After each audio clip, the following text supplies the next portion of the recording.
My life changed dramatically when I 33F inherited my grandmother's house in the suburbs. At that time, I had just been promoted to middle management at the IT company where I'd worked for 15 years, and everything seemed to be falling into place. My paternal grandmother was the one constant figure in my life. She'd seen me through my parents' divorce, Mom's remarriage to my stepdad, and the birth of my half-sister Ava, 28F. Even when everyone else was caught up in Ava's achievements or needs, Grandma made sure I never felt left out. The house she left me wasn't fancy, a 40-year-old two-story home with a well-maintained garden. Every morning, I'd wake up to birdsong and the sight of the flowers she'd planted years ago. The commute to work was long, over an hour each way, but I didn't mind. The peace and quiet made up for it. 3 months after inheriting the house, my mom, 58F, showed up for what I thought would be a regular visit. She sat at my kitchen table, stirring her coffee with that look she always gets when she wants something. "Lizzie, honey," she began, "your stepdad and I have been thinking. That commute of yours must be exhausting. Over an hour each way? In today's traffic?" I nodded, waiting for her to get to the point. Mom never brings up problems without having a solution in mind, usually one that benefits her somehow. "We have a proposal," she continued, her eyes bright with what she probably thought was brilliance. "Our house is only 20 minutes from your office. What if we swapped? We'll move here, and you take our place. You'd just need to keep paying the mortgage." I stared at her, processing the suggestion. Their house was newer, with an updated kitchen and more space. The location would cut my commute significantly. But something about the way she presented it made me uneasy. "What about the paperwork?" I asked. "Shouldn't we get everything in writing?" Mom waved her hand dismissively. "Oh honey, we're family. Why waste money on lawyers? You know I'd never do anything to hurt you." Looking back, I should have seen the red flags. But at the time, it seemed logical. The move happened quickly after that. I settled into their house, religiously making the mortgage payments, usually more than required because I wanted to help pay it off faster. I even started investing in the house, replacing old appliances and giving several rooms a fresh makeover. Mom and stepdad seemed pleased with my improvements, often commenting on how much better the place looked. For a while, everything seemed perfect. I had a shorter commute, a modern home, and what I thought was a solid arrangement with my family.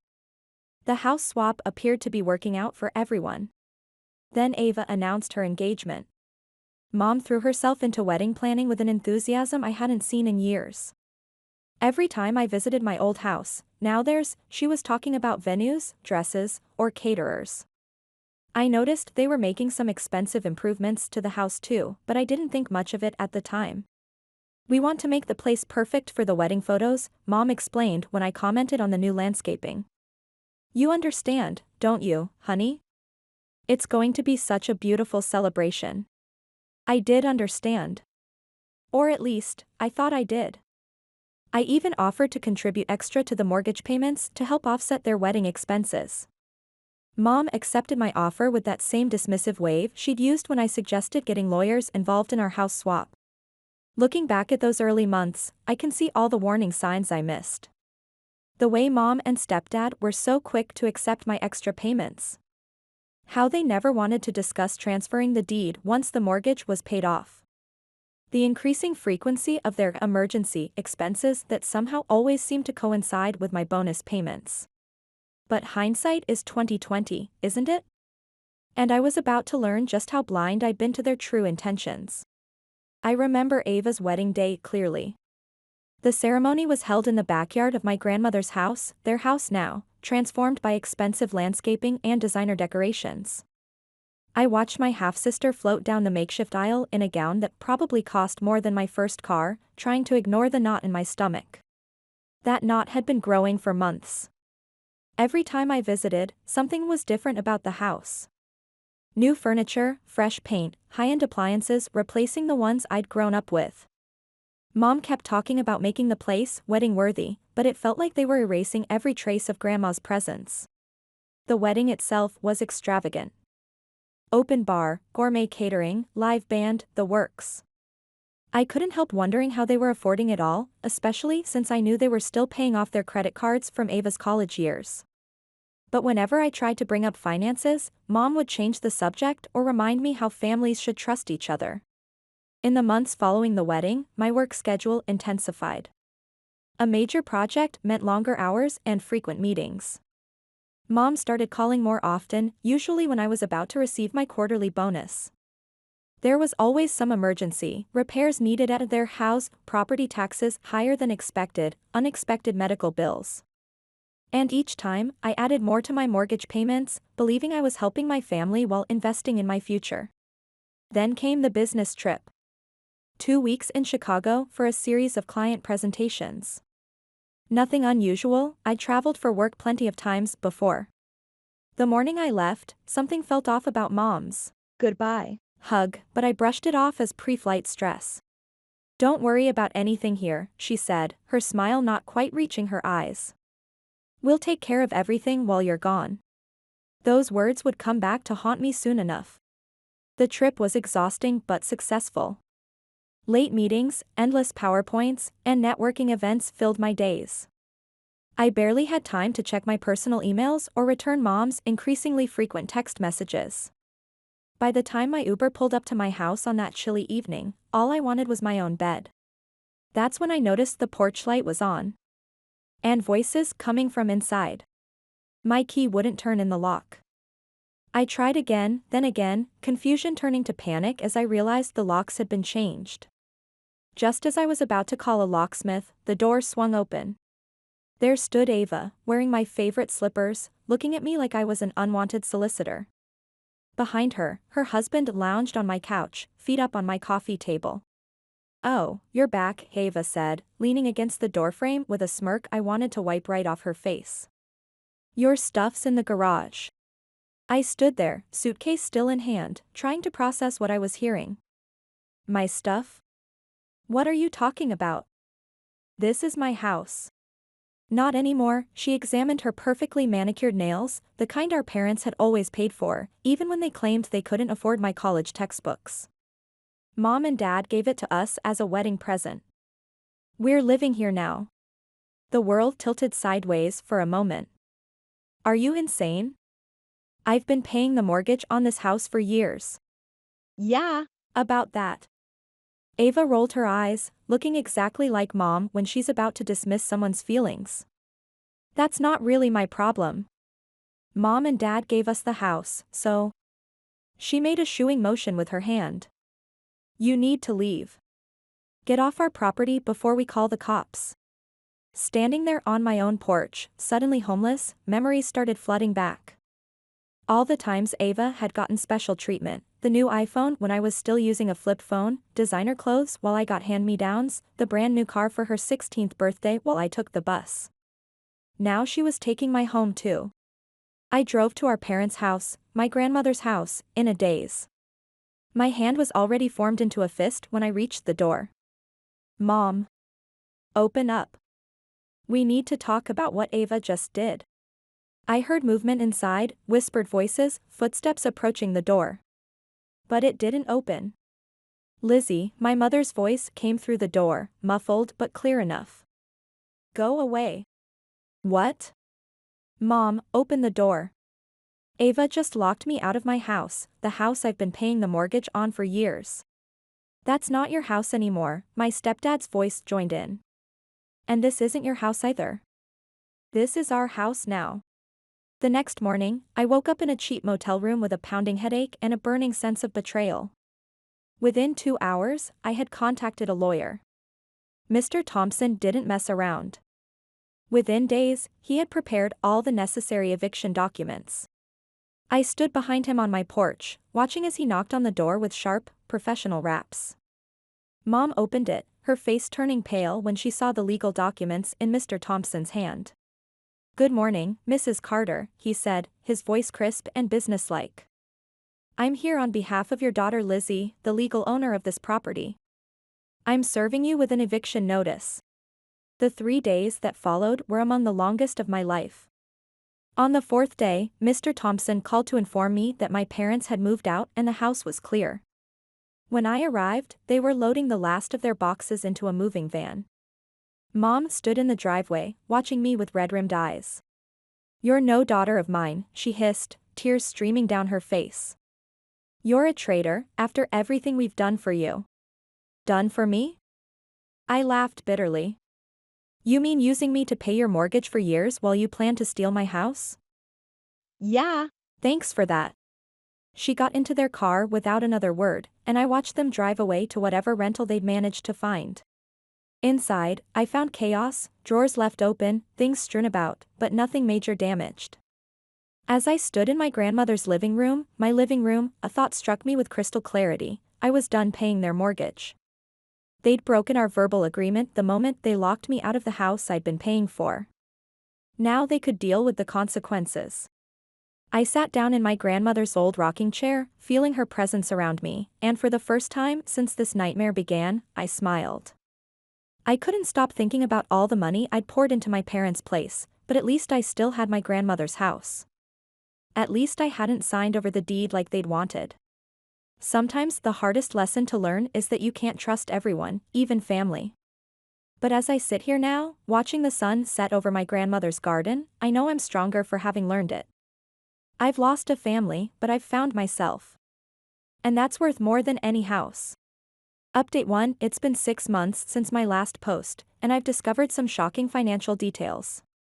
After regaining possession of my grandmother's house, I started investigating what happened to all the extra mortgage payments I'd made over the years. What my lawyer uncovered was staggering. According to the bank records, I had paid an additional $75,000 above the required mortgage payments over those 4 years. However, only the minimum payments were ever applied to the mortgage, everything extra I sent had been diverted elsewhere. When confronted with this evidence, the bank confirmed that my parents had consistently withdrawn the excess funds almost immediately after each deposit. Those emergency house repairs? The unexpected medical bills? All fabrications to extract more money from me. The worst part? My mother had been planning this for years. We found emails between her and several real estate agents from before the house swap, discussing how to structure the arrangement to their advantage. She'd even consulted a financial advisor about ways to maximize the income potential from their investment property, meaning my additional mortgage payments. Some family friends have reached out to me. Apparently, my parents used much of that money to fund an extravagant lifestyle. European vacations, shopping sprees, and of course, Ava's lavish wedding. While I was living frugally to make extra payments, they were living it up with my money. I couldn't believe it when I saw the credit card statements. Designer clothes, spa treatments, expensive restaurants, all charged during the same months. They were telling me they needed extra help with essential repairs to my grandmother's house. My lawyer is now pursuing legal action to recover the misappropriated funds. He says we have a strong case for fraud, given the documented pattern of deception and the written evidence of premeditation. Ava and her husband, meanwhile, have fallen on hard times. Without my extra payments subsidizing their lifestyle, my parents can't maintain the mortgage on their own. I've heard through mutual friends that they're 3 months behind on payments and facing possible foreclosure. The irony doesn't escape me. The very house they tried to steal from me might end up being taken by the bank. I won't bail them out this time. Let them learn what it's like to face real financial consequences for once. As for me, I'm focusing on healing and rebuilding. I've repainted my grandmother's house in her favorite colors and restored her garden to its former glory. The birdsong in the morning sounds sweeter now that I know this home is truly, securely mine. Looking back, I can see how they manipulated my desire to help family, my trust in their good intentions. But I've learned that supporting family shouldn't mean enabling their deceptions or sacrificing your own security. Sometimes the kindest thing you can do, for yourself and for them, is to let people face the consequences of their choices. The hardest part has been accepting that I'll never get those 4 years of extra payments back. But I consider it the price of an invaluable lesson. Trust should be earned, not assumed, even with family. Perhaps especially with family. Now, when I sit in my grandmother's garden, I feel at peace with my decisions. I may have lost my immediate family, but I've gained something more valuable: self-respect and the wisdom to protect it. Update 2, it's been another 3 months, and the situation with my family has taken some unexpected turns. Last week, I received a frantic voicemail from my Aunt Beth. Apparently, my parents are in serious financial trouble, beyond what any of us realized. The bank has started foreclosure proceedings on the house they tried to give to Ava, and that's just the tip of the iceberg. According to Beth, my parents had taken out multiple personal loans over the years, using the equity from both houses as leverage. They'd been using my extra mortgage payments to juggle these debts, paying just enough to keep the creditors at bay while maintaining their lifestyle. Ava and her husband have moved out of the house they thought was their wedding gift, leaving my parents to deal with the mortgage mess alone. They've apparently cut all contact with our parents too, furious about being dragged into this scheme. The most surreal part? My mother actually showed up at my office yesterday. Security had to escort her out when she started making a scene in the lobby. She was waving bank statements and crying about how I've destroyed the family by stopping the mortgage payments. What she didn't expect was that I'd come prepared. I handed her a detailed accounting of every extra payment I'd made, along with bank records showing how they'd misused the funds. The look on her face when she realized I had documentation of everything, priceless. My stepdad tried a different approach. He sent a lengthy email attempting to justify their actions, claiming they needed the money for various emergencies. The total of their debt was staggering, over $300,000 in personal loans and credit card debt, on top of the mortgage. The family has split into 2 camps. Some relatives think I should help my parents because they're family, while others are appalled by what they did. My cousin Lisa told me she found evidence that they'd tried to pull similar schemes with other family members, but no one had fallen for it like I did. Through all this, I've maintained my boundaries. Their financial problems aren't my responsibility anymore. I'm focusing on my own life. I've started taking evening classes in financial management and joined a support group for survivors of family financial abuse. My grandmother's house is becoming my sanctuary. I've turned her old sewing room into a home office, and spending time there helps me remember what genuine family love feels like. Sometimes I think she knew something like this might happen. Why else would she have left the house specifically to me, with such clear legal documentation? The most valuable lesson I've learned? Family isn't just about blood relations, it's about trust, respect, and mutual support. I'm building my own chosen family now, surrounding myself with people who celebrate my successes instead of trying to exploit them. Update 3:1 year has passed since my initial post, and the final chapter of this family saga has unfolded. The bank officially foreclosed on my parents' house last month. They're now living in a small rental apartment, a dramatic change from the lifestyle they'd maintained using my money. My lawyer's investigation revealed even more shocking details about their financial schemes. Beyond the personal loans and credit card debt, they had been taking out payday loans at exorbitant interest rates. Each time I made an extra mortgage payment, they'd use it to pay off one high-interest loan, only to take out another. The court proceedings brought everything into the open. Bank statements showed they'd spent over $50,000 on Ava's wedding alone, including a honeymoon in the Maldives. Another $30,000 went to home improvements that were actually luxury purchases, high-end furniture, artwork, and designer appliances that had mysteriously disappeared when they moved out. Speaking of Ava, she's had quite the wake-up call. After moving out of the house, she and her husband struggled to find a place to rent due to their poor credit history. Turns out our parents had been using her name on some of their credit cards. She's now working her first real job at age 28, facing the reality of adult responsibilities for the first time. My mother made one last attempt at reconciliation, but it wasn't what you might think. She showed up at my house with a business proposal. She wanted me to co-sign a loan to help them get back on their feet. When I refused, her true colors showed again. She accused me of being selfish and ungrateful, claiming I owed them for all the sacrifices they'd made raising me. The family dynamics have shifted permanently. Most relatives have distanced themselves from my parents after learning about their pattern of financial manipulation.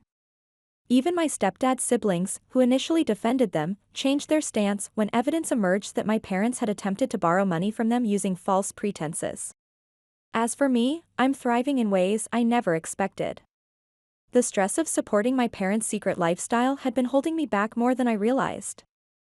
Without that financial burden, I've been able to focus on my career and personal growth.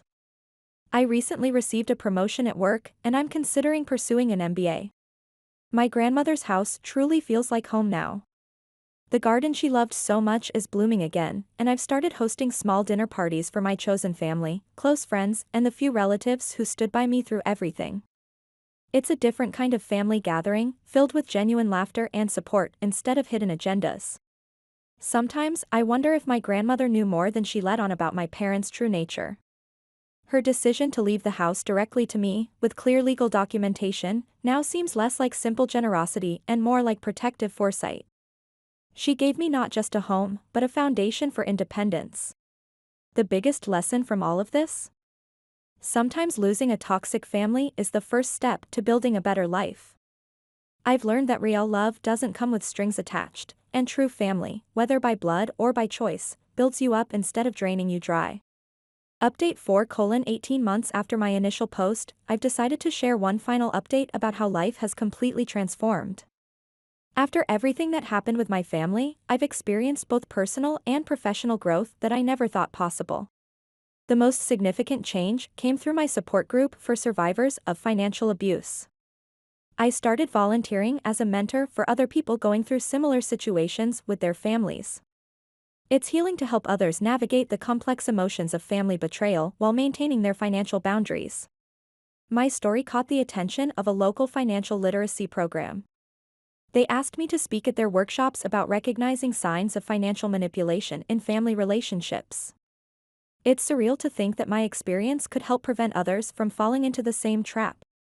I recently discovered that my parents have moved to another state, presumably to escape their reputation here. Through the grapevine, I heard they're telling a completely different version of events to their new acquaintances, painting themselves as victims of my greed. It doesn't bother me anymore. Ava made a surprising attempt to reconnect last month. She sent a lengthy email apologizing for her role in everything. She admitted that our parents had groomed her to expect endless financial support, and losing that security forced her to grow up. While I appreciated her honesty, I'm keeping firm boundaries. We exchange occasional texts, but that's all I'm comfortable with for now. My grandmother's house has become more than just a home, it's a symbol of resilience. I've preserved her garden but added my own touches to other areas. The sewing room is now a fully equipped home office where I work on volunteer projects. Sometimes I sit in her old rocking chair and feel overwhelming gratitude for her foresight in protecting this space for me.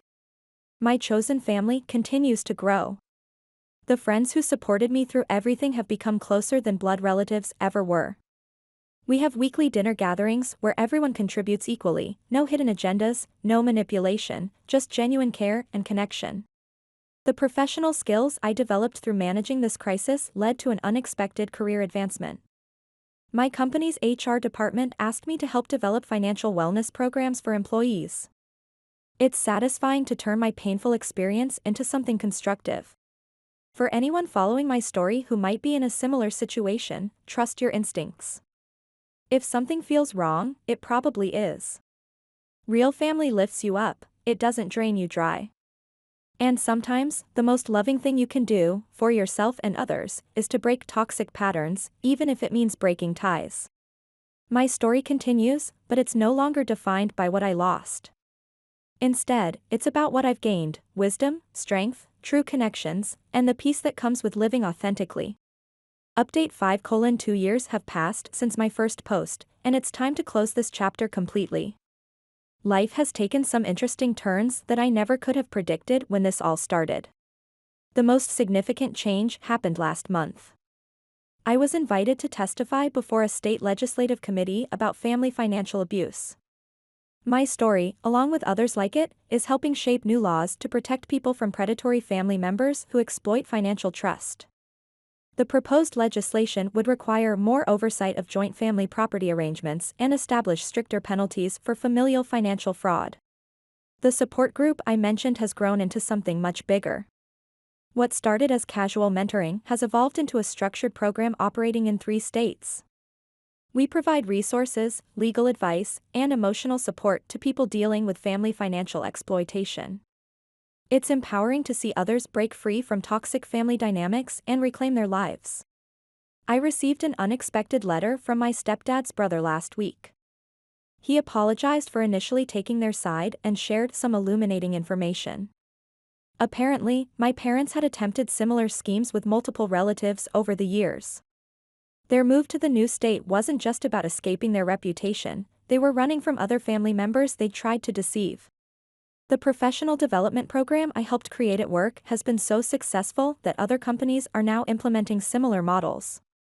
I've been asked to consult with several corporations about establishing financial wellness initiatives.